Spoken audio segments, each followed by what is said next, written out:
Do you remember the strategies we talked about yesterday? One of them was scaling up, scaling down. And you can do that a couple of ways. You can look at in a fraction, so like going up, down. And for the first question, I don't think that would work very well. Actually, for all of those, I don't think that would work very well. Like, what do I do to turn a 2 into a 3? That's not a great question. You know what I mean? So I probably wouldn't use that strategy for this one. But you would find something that you do here and then do the same thing here. Scale up, scale down within a fraction. Another strategy that we did is across fractions. This was one that I think people like a lot. So what do I do to go this way? Do the same thing to go that way, right? The arrows have to point the same direction. And if you're multiplying or dividing, that was something we saw you have to figure out. So for this question, how could I use the scale up, scale down?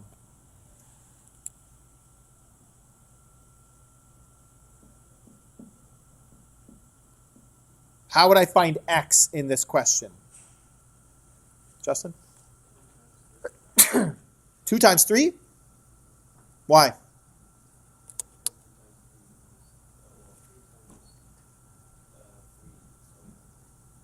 I know what you're thinking. What is the right number? Help them out. 5? Okay, so go ahead and explain again.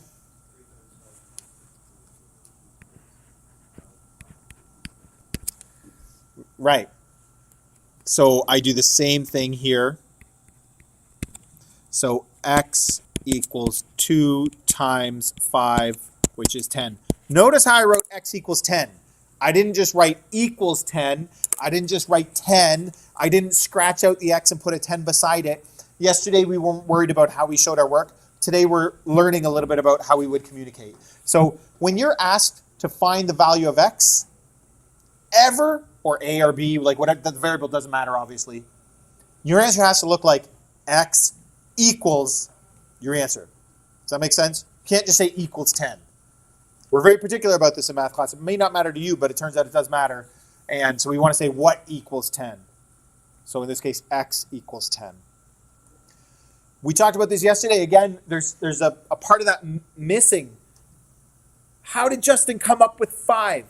And everybody in here might do that in a different way. This is what I'm saying about strategies. You have to figure out the way that works for you, and I can help you if you're practicing and working through this. Or if you're not sure, you say, I don't know how to find 5. It seemed like magic to me. Justin said 5, and I don't know where he got that from. If that's you, then let's talk, and I'll show you ways of doing it. Or you listen, you're like, oh, somebody explained their thinking. I get that. That makes sense to me. Okay? Can anybody, if you, like, a lot of people might just look at that and they know it's 5. They know 3 times 5 is 15. I call that by inspection. You know your times tables. In your brain, you go, something times 3 is 15. What is it? Oh, it's 5. 3 times 5 is 15. You're just inspecting and coming up with it. But if it was a harder question, bigger numbers, or sometimes you're really good at your times tables and then all of a sudden you didn't get a lot of sleep last night, you're in the middle of writing a test, and you can't do your times tables. So how do you turn it around and figure out the 5? What can you do? We talked about this yesterday. Justin? You divide. So you could find the 5 by doing 15 divided by 3 will give you the number you need, right? 15 divided by 3. Okay, good. That's scaling up. We scaled the 3 up to 15, so we scaled the 2 up to 10.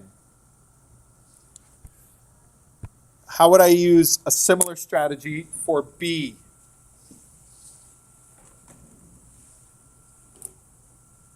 So you should have paper out, and you should be copying down each example and copying down the strategy. It helps. If you have to write it, it helps you focus. It helps you hopefully remember these strategies later on. And I always I'll put this up online So you can refer to it there, but if you have it in your notes when you're practicing later today, you can refer to it just in your own notebook as well, which is really helpful.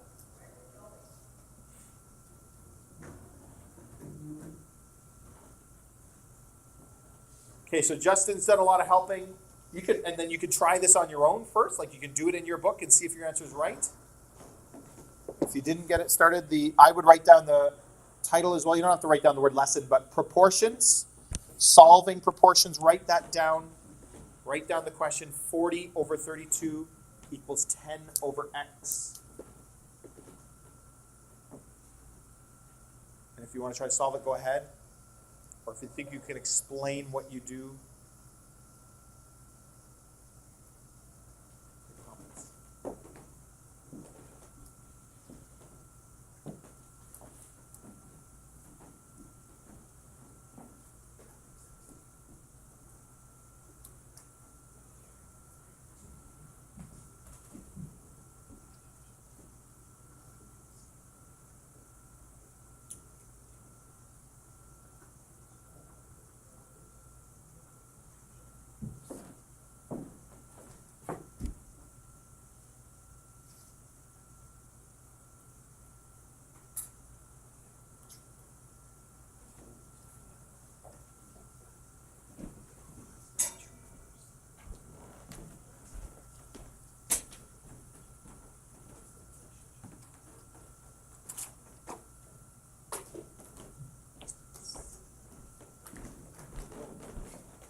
Ethan, can you help me out here? Okay, stop right there. How many people heard that? 40 divided by 4 is 10. How did you come up with that? Just kind of knew it. So multiples of 10, sometimes we think of those as easy ones. When I say easy, that doesn't mean everybody can do that in their head, because like that mental math is just different for everybody. But if you don't like doing that mental math, you just learn to use a calculator. I've said that lots of times. So, but 10, 20, 30, 40, right? And we know that anything that's like 40, 50, 60, 70, 80, 90, 100, those are all multiples of 10. That might be something that you know. So then it's just a matter of figuring out which one it is. So in this case, it's 4. But what I like about this is that Ethan noticed that we're not scaling up this time, we're scaling down. Because I want my arrows, if possible, pointing towards the x.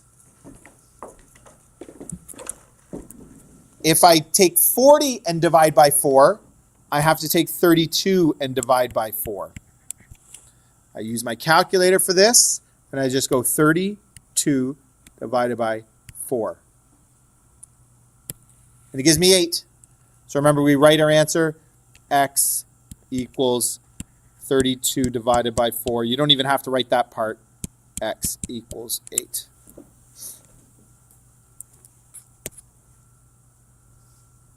Put your pencil down and watch.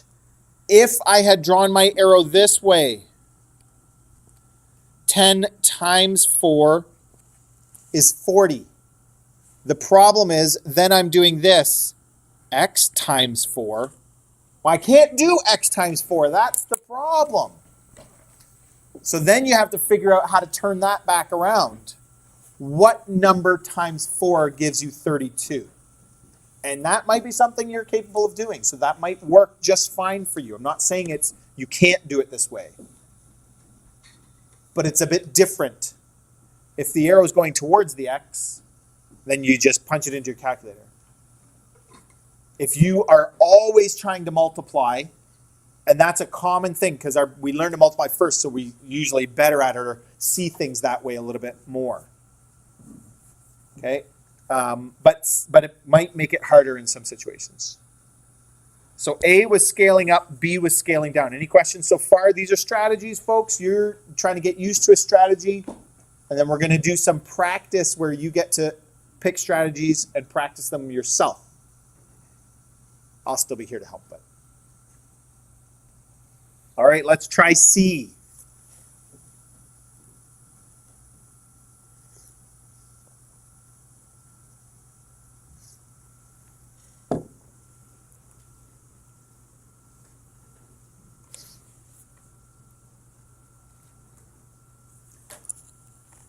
Put your pencil down and watch. I just want to show you something before we move on to C.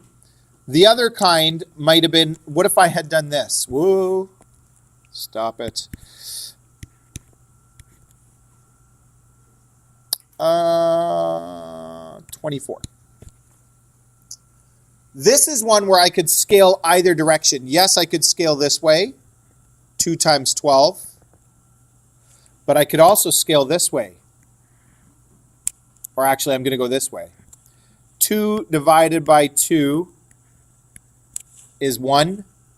So 24 divided by 2. And we talked about this one. It's an important one because it's half. So 24 divided by 2 is 12. So x equals 12. So this is a question that you could solve almost any way you want. Sometimes we can do the red lines and scale this direction. Sometimes we can do the green lines and scale this direction. Sometimes we can do both. What do you notice about question C?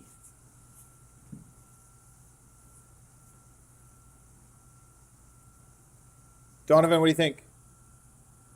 How can I turn a 5 into an 8? Is there anything I can multiply 5 by to turn it into an 8? Any nice number? No. Convince yourself, do 8 divided by 5 on your calculator. If I do 8 divided by 5, the number I get is what you have to multiply 5 by to get 8. Yeah, so decimal. Now, did you round it? No. So you could actually use that. If you get a decimal, you have to round. Well, nope, stop, can't, don't do that. No rounding in the middle of a question like that. But 1.6, you could actually use it. 5 times 1.6. What about this? Is there anything I can multiply? But we're gonna let's not. Let's avoid decimals for now. What if I want to turn an 8 into a 12? How would I do that? Can I do that, Justin? No. It's possible, but it's not nice. You're going to use a decimal again to do that.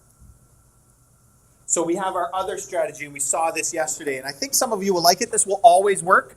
That's the nice thing about a strategy that always works is you don't have to decide when to use it, and you only have to learn one thing. So if you don't like the scaling up, scaling down, if you find it hard to figure out the numbers, or if it's not clicking for you, then this might be what you want to focus on. This will work for the last two and for this one and for everyone, like I say. But you got to know it, right? You have to know it perfectly. And the thing about it is, it's like a trick. And tricks are things we don't necessarily understand. They just work, which can make it harder to remember or easier to mix up. So you got to make sure you know it really, really well. But this is the one where what I do is I draw a line between the two numbers diagonally. And then I do this. X equals 5 times 12, and I divide by the one that's not crossed out. Do this on your calculator.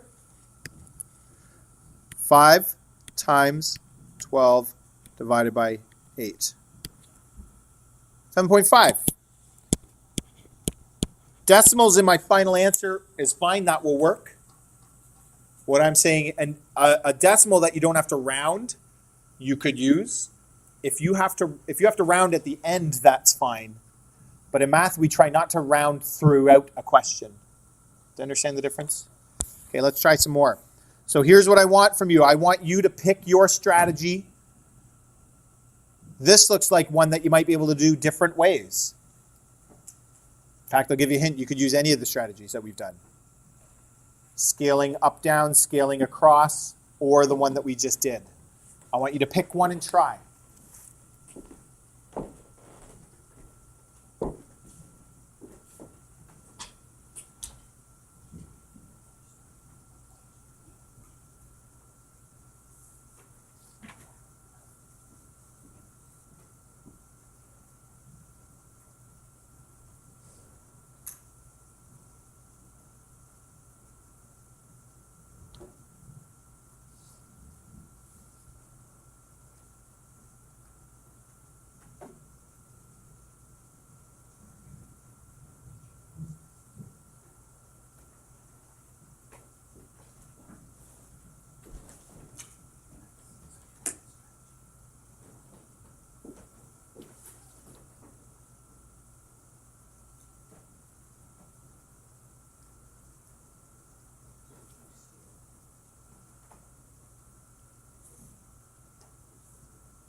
See people doing it different ways. A lot of people did it this way. Across like that. And then I get A equals 33 times 1 divided by the one that's left over, 3. 33 times 1 divided by 3 equals 11.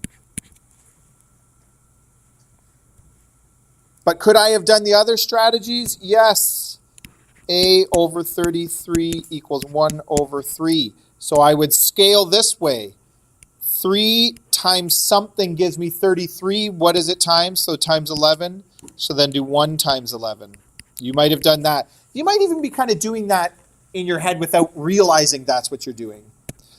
Or 3 divided by 3 to get 1. So 33 divided by 3 would give me 11. No matter how you do it, you're going to get the same answer.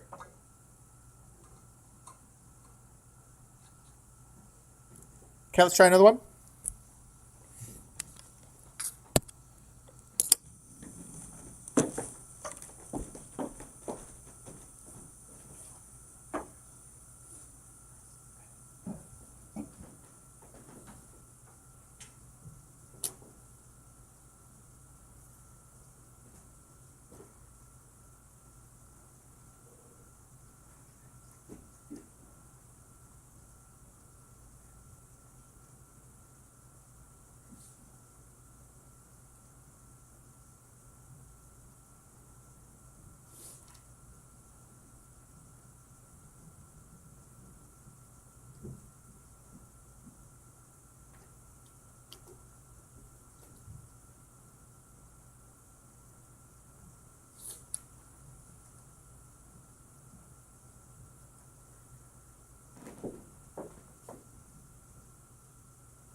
All right, folks, we're rocking this.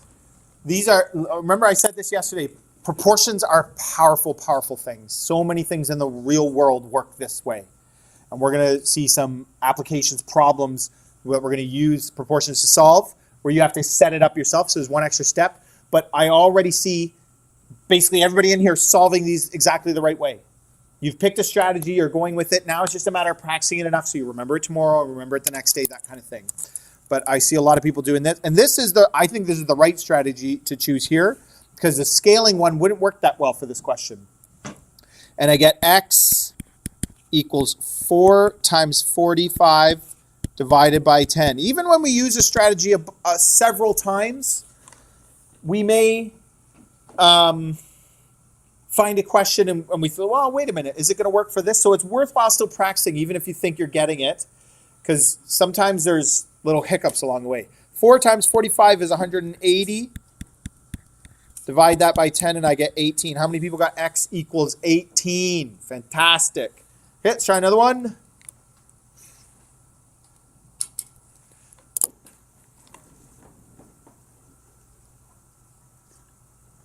Wait till we're done here.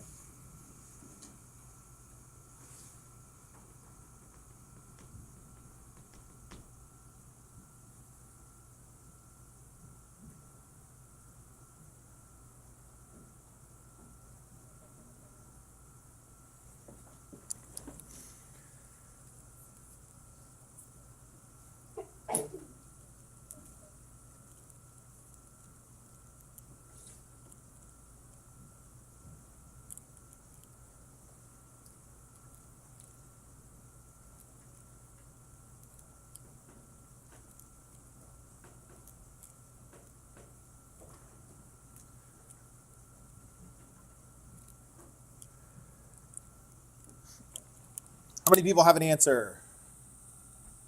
Nice. How many people use that cross strategy? Is there another strategy we could use in this case? Could I scale this one up or down? Does anybody see it? how do I turn a 35 into a 7? Justin? 7 times 5. So I'm going to turn that around and go the other way. And then you tell me if you got the same answer. 35 divided by 5 is 7. So I do the same thing here. And so x equals 100 divided by 5, which is 20. Did you get 20? Nice. If I had done it the other way, I would do this. X equals 7 times 100 divided by 35. 7 times 100, that's 700, divided by 35 equals 20, right? So both ways get you the same answer. All right, how are we doing here? A couple more examples. Let's try another one. Go for it. We only have 2 more, G and H, and then I'm going to let you practice on your own.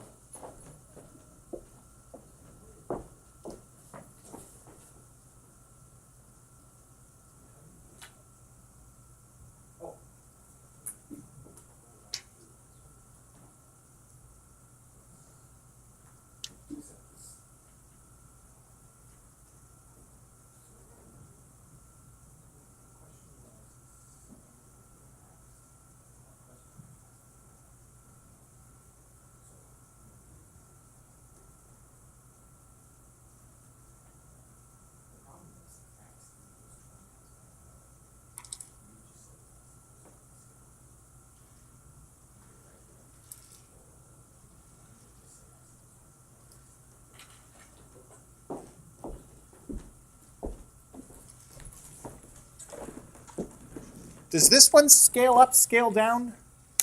Not really as well, does it? You could maybe do it with a decimal, but maybe in this case we'll do this strategy. So A equals 66 times 10 divided by 55. Anybody want to give me the answer? 12. Who else got 12?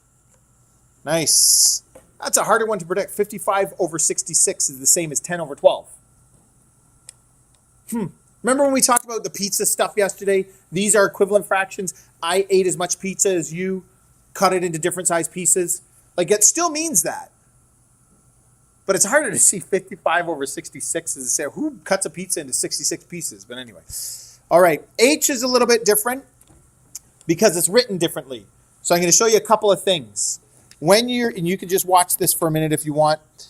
When you have it written as a ratio instead of a fraction, the first number of the ratio goes together and the second number of the ratio goes together. So I can still scale up, scale down. How do you turn a 2 into a 12?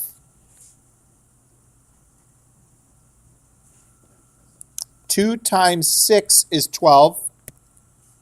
So I do 5 times 6 to get x. But more valuable is turning it into fractions. And you take the first number and put it on top, always as a general rule, for both of them. Then I can use whatever strategy I want.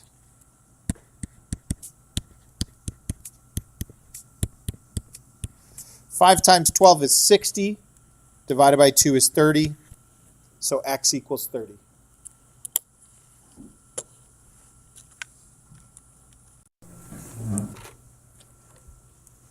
Here's the question. It takes 2 gallons of paint to cover 450 square feet.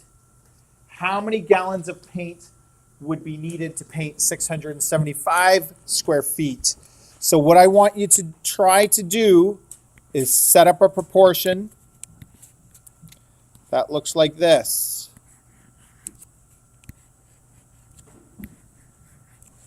So even if it's just on scrap paper or something like that, see if you can fill the pieces into the right places. If you can do that, you're golden. If you guess and it's wrong, don't worry, I'm going to give you some techniques to make sure that it's right. Okay, so take a minute and try that.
Savannah, share with me what you did.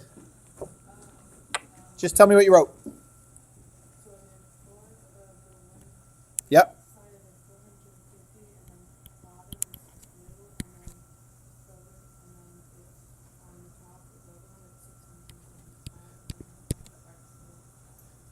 I love it. Even put an X in. Because that's what we're looking for. That's just like the question mark. I could say, this is how many gallons. But instead of a question mark in math, we usually use a variable like X or A. You get to pick G for gallons, whatever you want. A lot of people did this. Do you think it's the same thing?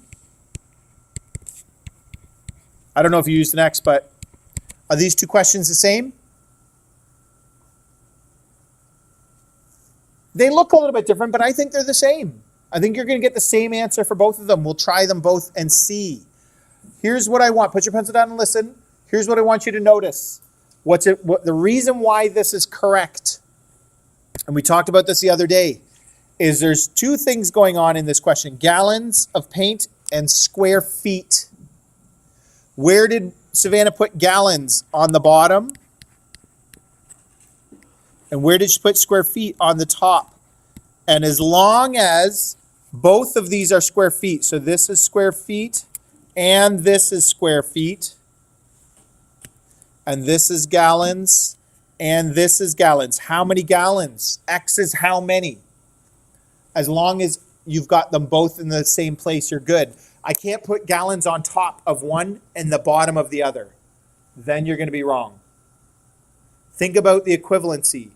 If 2 gallons of paint covers 450 square feet, so I take 450 and divide by 2, I got to take 675 and divide by that as well. Right? You got to be doing it the same in both situations. You following me here? So, what if I use this strategy? X equals 2 times 675 divided by 450. Okay, I'm just going to leave that for a minute. What if I did it over here? Look, it's the same. X equals 2 times 675 divided by 450. So even though one was upside down, the solution works out the same way. Now let's see what our answer is. 2 times 675 divided by 450 is 3. Did anybody get the answer 3? Fantastic! I didn't even show you how to do it, and you did it yourself. It's really, really good. And when we're asked in words, we answer in words. So therefore, these 3 dots, I'm sure you know means therefore, 3 gallons of paint, is needed. Done. Let's try one more. Use that same strategy. Folks, when you're doing a proportion, it always works like, oh gosh, that looked terrible. Always looks like this. You don't need the boxes, right? I'm just doing that to help show you what you have to fill in. But you could use the boxes if you want, for now at least, to remind you. Okay. So a recipe calls for 2 cups of sugar and 5 cups of flour. Find the amount of flour that should be mixed with 33 cups of sugar. So you have to think, I'm talking about flour and I'm talking about sugar. It doesn't matter what you put on top, but pick one. That's how you have to get started, so give that a try.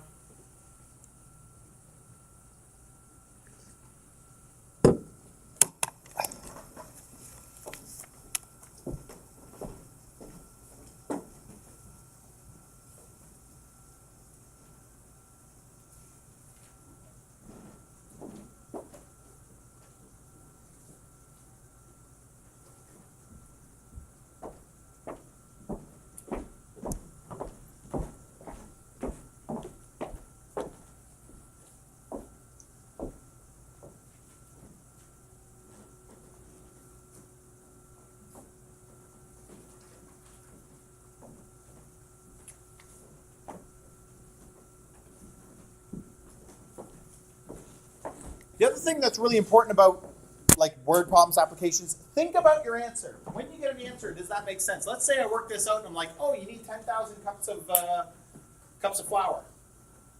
What do you think about my answer of 10,000 cups of flour? No? It's got to be wrong, right? It's just that's way too big.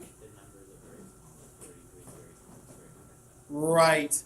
2 to 5 is not going to work out 33 to 10,000 or whatever. Like, it's not even close. So I punched it into my calculator. I did something wrong. Think about your answer.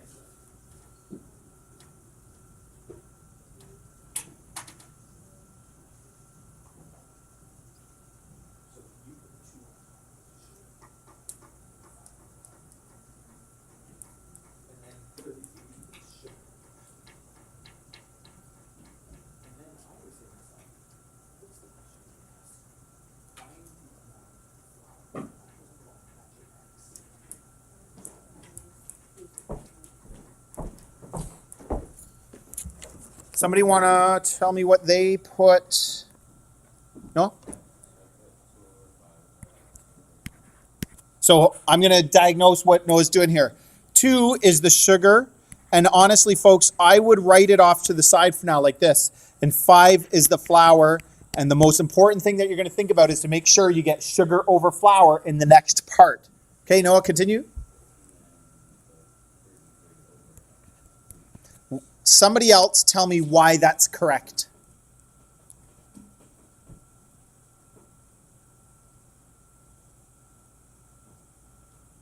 Ashton, can you explain why that's correct? Why 33 on top is right? Because it's 33 cups of sugar, and so I've got sugar on top in both. And if I write this down over here, sugar over flour, I'm very likely to put sugar on top in both. Like when you're doing these problems, you got to think about it. You have to think, what is the 33? If you just put the numbers in randomly, there's a good chance you're going to get it wrong. X equals 5 times 33 divided by 2. Let's see what that works out to. 5 times 33 divided by 2 equals 82.5. Therefore, wow, that's a lot of flour. Therefore, 82 and a half cups are needed. Okay, so you got another handout. It's got 6 problems on it. Try a couple of those. You've got enough time to do a couple right now. Maybe 1 more or 2 more in MSIP. And if you didn't finish the whole of the other sheet, that's fine. If you think you want to practice a little bit more, you can finish more of that other sheet. And if you really want more practice, I've got another sheet of just those questions here. But right now and in your MSIP, you could do maybe like at least 3 or 4 of those. You can certainly do all of them as well. Check your answers, okay? And I'll be collecting that tomorrow.